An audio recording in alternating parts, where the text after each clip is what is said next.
ปีก้านี่ได้รายหับเท่าใดอยู่ใส่อยู่นี่บ่แมนห้ากระปุกนะอยู่นี่ห้ากระปุกปีกายนี่บ่แม่นว่าสิได้ลูกปีนี้บ่ได้ลูกบ่ทันนะมื้อนี้ก็บาซี่ก็มีมือกล้องใหม่พี่น้องเนาะเดี๋ยวก็บาซี่ก็สิได้อัปเดตก็สิได้ถ่ายให้พี่น้องได้เบิ่งก็คืออ้ายของบาซี่แหละอันนี้ลูกป้าลูกลุงนั่นแหละเนาะเพิ่นก็มาบังเอิญเนาะมื้อนี้เพิ่นมาส่วนพอดีบาซี่ก็พ่อก็เลยเอิ้นเราเนาะมาแวะมาลิ้นนี่แหละแต่ว่าเพิ่นก็ด้นแหละพี่น้องเอ้ยตั้งแต่ยังบาซี่ยังน้อยเนาะแต่กี้แต่ก่อนนี่ก็ได้อยู่ได้หยอกน้ำกันพี่น้องเอ้ยเราก็ได้สร้างครอบครัวแหละพี่น้องเอ้ยก็เลยบ่ได้เห็นหน้าเห็นตาด้นเลยเนาะ4-5 ปีก็เทื่อนึงได้พอเรา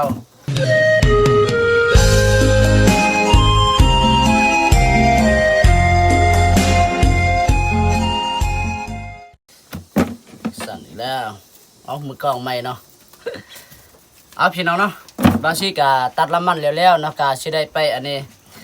ก็สิได้ไปย้ายเนาะย้ายแล้วก็สิได้ไปปลูกพี่น้องเนาะมื้อนี้ก็บางทีก็มีมือกล้องใหม่พี่น้องเนาะเดี๋ยวก็บางทีก็สิได้อัปเดตก็สิได้ถ่ายให้พี่น้องได้เบิ่งก็คืออ้ายของบางทีแหละอันนี้ลูกป้าลูกลุงนั่นแหละเนาะเพิ่นก็มาบังเอิญเนาะมื้อนี้เพิ่นมาส่วนพอดีบางทีก็พ่อก็เลยเอิ้นเราเนาะมาแวะมาลิ้นนี่แหละแต่ว่าเพื่อนก็ด้นแหละพี่น้องเอ้ยตั้งแต่ยังบาซี่ยังน้อยเนาะแต่กี้แต่ก้อนนี่ก็ได้อยู่ได้หยอกน้ำกันพี่น้องเอ้ยก็ช่วงอันนั้นเนาะตอนบาซี่ยังน้อยนี่แหละตอนเป็นบ่าวแต่อยู่น้ำกันพอดีเราก็ได้สร้างครอบครัวแหละพี่น้องเอ้ยก็เลยบ่ได้เห็นหน้าเห็นตาด้นเลยเนาะ4-5 ปีก็เทื่อนึงได้พอเราก็มื้อนี้ก็บาซี่ก็ดีใจเนาะที่ได้เห็นเพิ่นมาแวะมาลินเนาะจะน้อย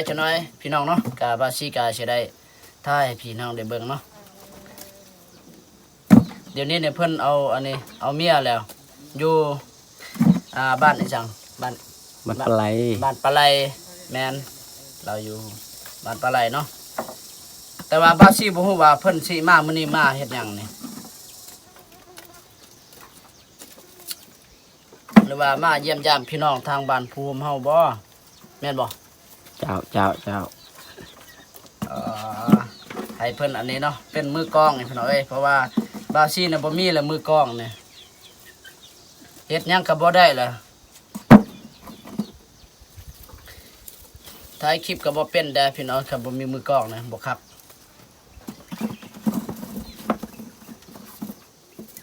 อู้หลายเติบเนาะลายเติบ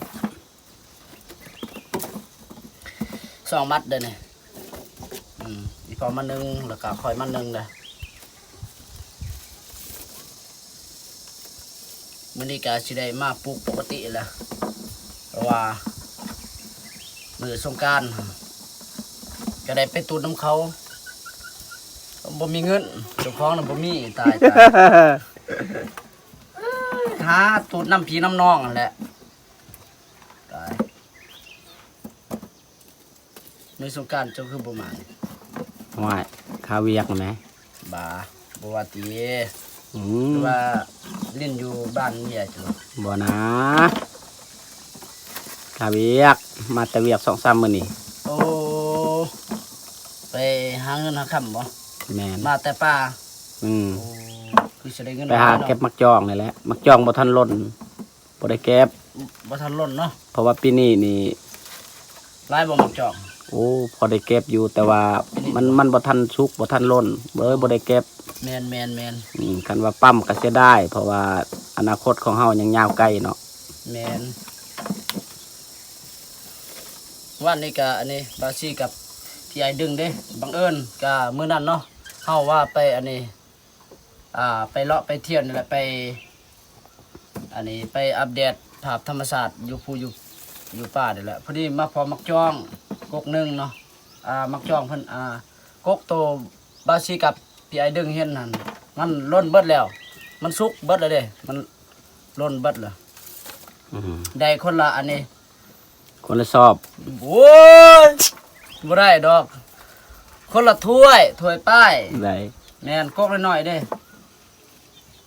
บังเอิญหั่นละมานหยังวะพอได้กินยามฤดูฝนนี่แหละ กล้องคือแจงแห้งเถอะวะ เจ็บบ่ แจงเติบ จับคนสั้นได้นะ จับคมสั้นได้อีกหวายมือค่อยสั้นได้นี่ จัดกันสั้นจะนะกันสั้น อ๋อกันสั้นอีกโอเคสันบ่มีปัญหามาโอ้บักไก่น้อยนี่พอกินได้ไหม ว้าย หวายแกมกับเบียร์นี่พอแซ่บได้นี่ เดี๋ยวเม่นไก่บาซีแล้ว ไก่ไผ่นอไก่แมวอะบ่หอนลายว่ะมื้อนี้ ฟ้อนเลย มันเอาว่ะบ่มีลม แมนคือเมื่อวานเนาะเอาหนักเอาหนาไปมาฝนตกเนาะจะอันนั้นเจ้ามาพี่บ้านนี่บ่ แมน มื้อเสาร์บ่ ประมาณ12โมง โอ้ตอนบ่าย แมน ไปตามมามือกล้อง โอ้โห เดี๋ยวก็ ไปไหน สิด้ อะ ใหญ่นี่แหละไปอันนี้แหละไปใหญ่อันนี้ละมันนะ บ่ แมน โอ้มันนี่กำลังเกิดอยู่เนาะ มันเกิด โอ้ อันนี้ก็บ่ได้โรคได้นี่ได้ ปีใกล้นี่ได้ แมนก็ ได้ ได้เฮ็ดอันนี้มัน2 ปีนะตามเบิ่ง ปีใกล้นี่ได้รายหับเท่าใด นี่ใส่อยู่นี่บ่ แมน หากระปุกนะอยู่นี่นี่หากระปุกปีกายนี่ บ่ แม่นว่าสิได้ลูกปีนี้ โอ้ บ่ได้ลู เนาะ กลูกบ่ทันเลย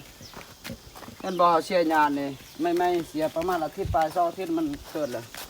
โอ้ โอ้บ่ไว้กับงานนี่แหละ คือบททิมสันนะ กดเอาเฮ็ดจะได้เฮาบ่มีดินเด้อ โอ้ โอ้บ่คือนะมาปลูกมันนะ โอ้อันนี้ มีน้ำเด้ มัน2 ปีได้นี่ มัน2 ปีได้พี่น้อง คนเฮาก็ตายแล้วเว้ย นี่คนบ่ทันได้ก้นนี่คือซีเมนต์2 ปีนี่แหละ โอ้ยด่านเฮาเลย ไปปลูกฮอดไส้แล้วมาเนี่ยหามึง บ่ไว้กับงานนี่เว้ยบัดนั่นแหละ เอ้าโทรศัพท์กูเดี๋ยวบ่ได้เอามาเนี่ย ไว้อยู่หั่นแหละ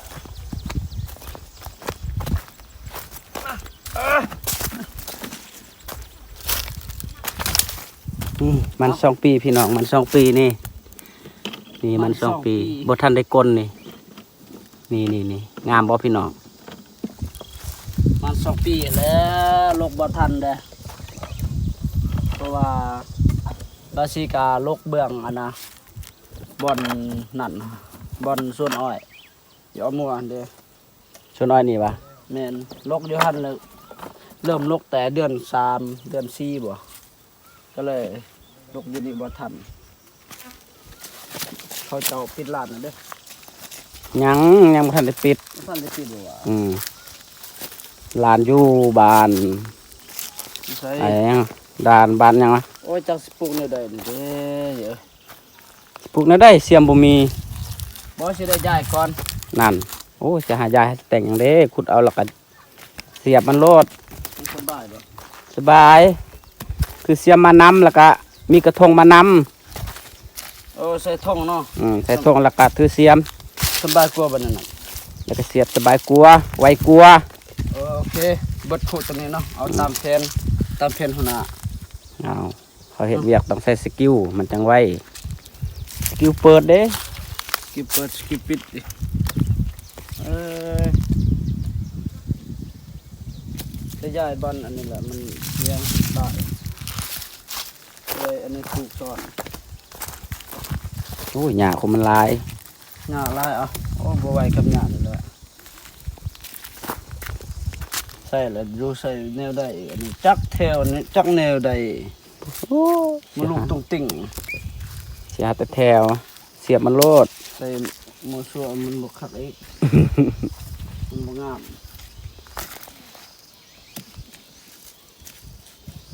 โอ้กวงเติมเนาะ ใส่ นี่ เน้นกับเพียงนี้ เพียงนั้นบ่ นะ ได้บ่8,000 เรื่องนี้เจอกับพี่อ้ายเด้อ ได้บ่8,000 ก็ประมาณเท่านั้นน่ะ 8,000ตะเม็ด แม่น โอ้ บอดเฮกตาร์1เฮกตาร์บ่ได้ว้าย โอเคปิดก่อน บันทึกบ่